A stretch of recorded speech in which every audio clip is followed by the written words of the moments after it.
मूसा अलैहिस्सालामेर उम्मतेरा मूसा अलैहिस्सालामेर काছে আসলো আর বলতে লাগলো, ও পয়গম্বর, আমাদের বৃষ্টির প্রয়োজন, আপনি আপনার মালিকের কাছে আমাদের জন্য বৃষ্টির দোয়া করেন, বৃষ্টির প্রার্থনা করেন।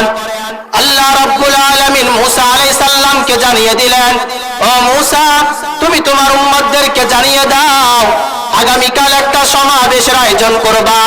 ওই সমাবেশের মধ্যে সকলেই আল্লাহর কাছে বৃষ্টির জন্য দোয়া করবে, আল্লাহ রাব্বুল আলামিন বৃষ্টি দান করবেন।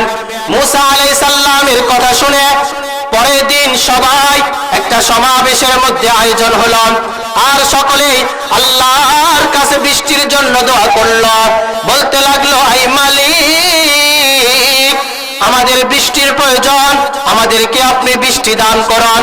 আল্লাহ রাব্বুল আলামিন मूसा আলাইহিস সালামকে জানিয়ে দিলেন, ও मूसा, এই মাজলিসের মধ্যে, এই মাঠের মধ্যে এমন একজন গুনাহগার বান্দা রয়েছে, যেই গুনাহগার বান্দা যদি আমি মালিকের কাছে প্রকাশ্য মাপ চাই, আমি মালিকের পরে বৃষ্টি দান করব, না হলে কিন্তু আমি মালিক বৃষ্টি দান করব না।